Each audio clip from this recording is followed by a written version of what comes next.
Hello everyone, it's Dylan from Yugioh Everything, and welcome back to another Yu-Gi-Oh! VRains episode review. Now, I did a live reaction to episode 31, which will be the episode I will be reviewing in this video, where I gave some initial thoughts and reaction, so I hope you guys are not burned out from commenting on that video and giving me your thoughts, and hopefully you guys will continue to comment on this video as well and give me maybe more in-depth thoughts or anything that maybe I touch on that you want to talk about. I just know that sometimes a lot of people will write to me on the reaction video their thoughts, and then when they kind of skip the review, which I feel like it's kind of two different things, because the reaction is my initial impression, the review, now I have time to gather my thoughts, and hopefully it will be enjoyable for you guys as well. Hopefully it won't be just like two of the same videos, but yeah, without further ado, let's begin episode 31 of Yu-Gi-Oh! VRains. Also, if you do want to check out my live reaction, I will link it down below. But anyway, what did I think of this episode?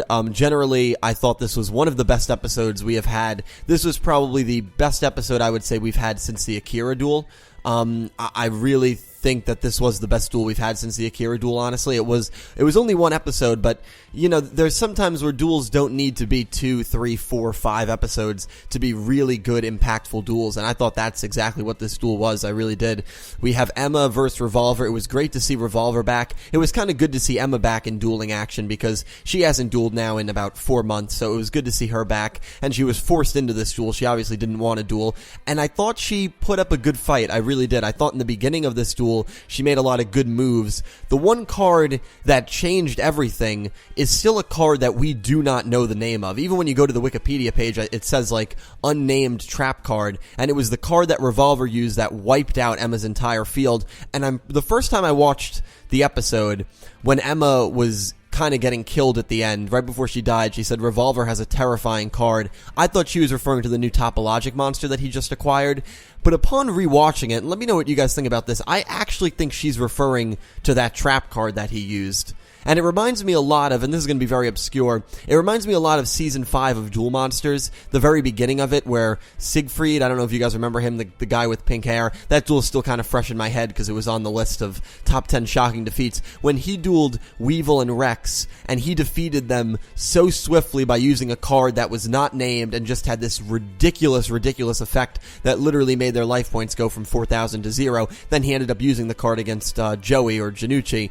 So I remember that was kind of similar, where like, what the hell was that card? And I feel like that they're playing on that, and I'm sure there's been other instances in Yu-Gi-Oh! Where a character used a ridiculous card and we just didn't see the effects of it, or we didn't see the name. We saw the effects, we just don't know the name of it and what the card actually did.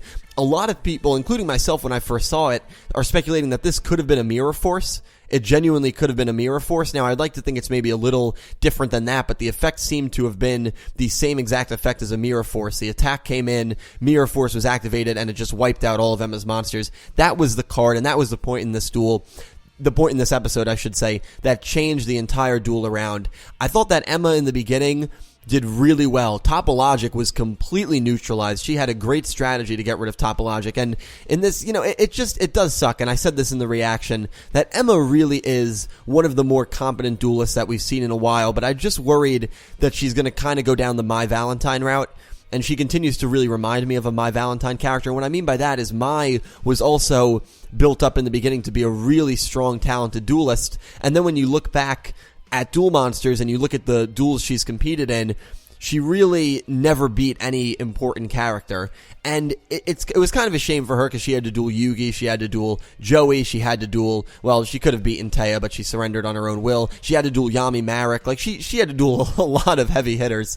And in Emma's case, she's had to duel Playmaker, the protagonist, and now Revolver, the rival. And so that's just bad luck for her. So hopefully, well, now she's dead. Hopefully she gets revived at some point, but I'll get into that later. So it does kind of suck that she hasn't picked up a win to this point yet, but she's still, in both of her duels against Playmaker and Revolver, she's still shown that she is a competent and skilled duelist to be feared. At least that's what I've gotten from it, which is obviously definitely good to see.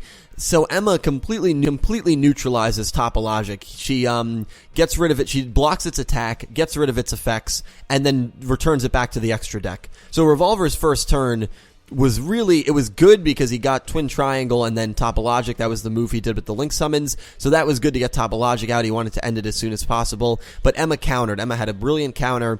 And then Emma summons Prime Banshee. And she looks like she's going to win if all her attacks go through. And a bunch of them went through. Got Revolver down to 400. She went for the finishing blow. And that is when Revolver used this mysterious card that I'm sure a lot of people are saying is Mirror Force. I really believe it could have been Mirror Force, but we just don't know. But whatever this card is, was that the card Emma was referring to on her final wish or final message to Playmaker? It probably was. I definitely think it was, because it wouldn't make sense if she was referring to Topologic, the new Topologic monster, because Playmaker saw that. So it wouldn't really make sense. It's not like Playmaker got there late. Playmaker did not see the trap card, and when this trap card is activated, the other thing that happens is the monster that was chasing Playmaker and cornered him got destroyed, which just made no sense because you're telling me the power of this card went through the hall and then went up and only destroyed that little slit that the monster was standing on, unless the monster was giving off an energy that attracted the trap. Oh, you know what? That's what it was. This trap card destroyed all monsters, and maybe because the monster was in the vicinity, that's why it went and destroyed the monster. Oh, wow. That's crazy. I just realized that that's probably why they did that. Because when I watched it, even the second time, I didn't understand it. I just kind of talked through it, and maybe that's not what they were aiming for, but it probably is, that this is a card that destroyed all the monsters, and that was a monster in the vicinity, and that's why it destroyed it, and they're trying to say that this card is so powerful that it has the ability to destroy all the monsters in the area, even ones that aren't involved in the duel, which is a little ridiculous, but that makes a lot of sense, because I was going to say, what are the odds that it just destroys the monster? But that's probably what the card is. It's definitely what the card is. So, wow, that's really cool. That's actually really, really smart. And that's something that I feel like, that's something that I definitely missed until I just brainstormed it here. And that's something probably a lot of people at home missed. So that's really cool. That's actually pretty interesting writing. And so the monster chasing Playmaker is destroyed. A hole is created. Playmaker goes through the hole and now has to watch the duel from the jail bars that are surrounding the entire field. So Playmaker can't get in. He's forced to watch the duel, and really what he watches from this point on is Revolver just toying with Emma. Emma does not have a chance. She has trap cards, I think, set, and she kind of thinks that she has a strategy, but because Revolver uses Red Reboot, I believe that's the trap, she's unable to use those trap cards, and then the monster he summons, Topologic Trisbana, destroys the trap cards, deals her 500 points of damage for each one, so she takes 1500, then attacks directly. I loved the design of this monster, and I loved the attack, the scream when the cannon fired from its mouth. The Topologic attacks and Revolver's monsters attacks are amazing. I loved when he lowered his visor and his visor darkened when he attacked Playmaker and that really bright light attack came out. I forget if that was Topologic or his other monster. I can't remember his other monster for some reason off the top of my head, which is really bad. Varalode Dragon, that was it. So Varalode, right, I forgot. I just couldn't remember. I genuinely had to look it up. But yeah, Varalode, I think it was actually Varalode who had the attack where he lowered the visor. But the attack animations of his monsters, I think, have been the best attack animations of any character's monsters we have seen. So that's awesome. And I just love Revolver's mannerisms throughout the duel. He's just like to Emma. Emma's trying to get info about what is actually happening, and Revolver's not giving in. And he's just like, you're gonna meet a cruel, horrible death, really, really dark stuff. Just basically telling her that she's gonna, die and go to hell, and maybe without saying it directly, but that's kind of the impression that he was giving off this duel. And so eventually the attack comes in, and Emma is helpless and has to take the attack, takes the 2,500 points of damage, and falls, of course, right in front of Playmaker.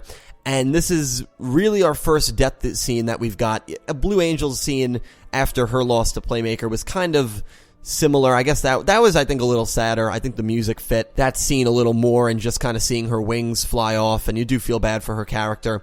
And I wish maybe Emma had shed a tear. Someone actually commented that on my reaction, that they wish Emma cried, and that probably would have made it a little more emotional, and I definitely do agree with that. But I still think it was definitely a sombering scene, and Emma stays true to her word. She stays true to her work, and she says, look, all you have to do is get this piece of information out here, and I'm sure we will learn what this piece of information is. She said her greatest catch ever when Yusaku and Kusanagi analyze it in the 32 preview that we saw. And what I think is just it speaks volumes about Emma's character, where someone had said it, and I completely agreed, where when they went in the sewer in episode 29 or episode 30, she was just like, well, the bigger the risk, the greater the reward. And someone said she's going to eat her words one of these days, and that's usually what happens. People just get in too over their heads, or they take on something that they're just not meant to take on. And in this occupation that Emma's in, one mistake, one miscalculation, and she's going to pay a heavy price. And in this case, she paid with her life. But she wasn't really that upset. I mean, she was clearly upset. She was clearly shaken about it right before she, was disintegrated, I guess you can say. But she still was very true to her work. She wants Yusaku to get this piece of data. She called it her greatest achievement. And so even though she did meet her end in this duel, and hopefully we will see her later in the show, she stayed true to herself. She stayed true to her treasure hunter self, and she got that big catch, I guess you can say. But was it worth the price of her life? Probably not. Maybe for her perspective it was, but probably not. And so Ghost Girl is, she's dead. She is dead. Basically what Revolver says is she won't come back. She's the foundation that saves humanity. And once she died, once she became a very similar color as the core heart that was in the middle of their duel, the thing expands, and these tentacles come through into VRains at the very end, take over the city, and we see a tower go to the sky, and this has to be the Tower of Hanoi, and we see the circles, and again, I'll show you a picture of the Tower of Hanoi game. It looks very similar to the real-life Tower of Hanoi, and that's because that's definitely what they are referring to. We even saw the real-life Tower of Hanoi on one of the school boards in a class in very early of VRains, maybe like episode 4, 5, 6, one of those episodes. And so then we see what looks like, someone had compared it to Zero Reverse, and I actually do agree with that. It looks like everything just gets destroyed. But then we see on the preview in 32 that VRains did not get destroyed. So I don't know, but this is definitely seeming like it's the climax of the Night of Hanoi arc. It seems like we're going to have our final fights for humanity, and I'd say maybe in 15, 20 episodes at most, the Knights of Hanoi arc is probably going to be done, and I'm very, very excited to see how they wrap it up, or maybe not. Maybe something is going to happen where this arc is going to get extended because Yusaku was unable to defeat Revolver. Revolver also says the only way you can stop this is if you defeat me, which I didn't really love because, yes, the stakes are going to be high when they duel, which is great. I think every duel should have pretty high stakes, but I didn't really love that because that almost means that Playmaker has to win, right? He has to defeat Revolver, and I want Revolver to get that win against Playmaker. I just want Playmaker to be defeated because I think that would add a lot to his character. I would like to see how he would deal with it. And of course, it's kind of boring when the protagonist wins every single duel. I think Judai had a good formula. I think if you lose like 3 times, maybe 4 times, I think that's a very healthy amount. So hopefully he loses at least like twice. And I'm sure he will, but we'll see. Revolver might not be the guy after all that will give him the loss. I mean, it just seems like he can't afford a loss right now. The stakes are just so high. But we'll see. I'm very excited for their rematch, and I thought this duel was very entertaining. The Revolver card that he used is probably the biggest mystery that came out of it. And Playmaker, it was also interesting. I think Ignis logged him out at the very end of this episode, where Playmaker was so, again, hooked on this feeling of revenge, this feeling of anger towards Revolver, towards the Knights, that it almost cost him his life. And had I not logged out for him, which I'm assuming he did, because once I yelled it, they logged out of VRains, Playmaker probably would have stood there trying to rip down these bars that he was not going to rip down, and he probably would have been crushed to death. So I probably saved his life, and again, it goes to show you that right now, the revenge is still consuming him, and it's never a good thing to be consumed by revenge and hate, and that is a flaw in his character that he's going to have to get over because it could cost him dearly down the road. But anyway, guys, I really hope you enjoyed. The summaries for 32 and 33 have come out along with the cast list for both of those episodes, and I will be covering them tomorrow in a video. Obviously not right now out of respect for people who do not want spoilers, which I completely understand and respect. So anyway, leave all your thoughts down below. Also, the contests, there were trap cards used. At the very end of the video tomorrow, I will show the results for the first week. I still have not put the spreadsheet together. I do apologize for that. But starting next week with the reviews, I will be showing that spreadsheet for the contest results at the beginning of every review until episode 37. So anyway, guys, thank you so much for watching. Leave all your thoughts down below, and I hope you have an amazing day.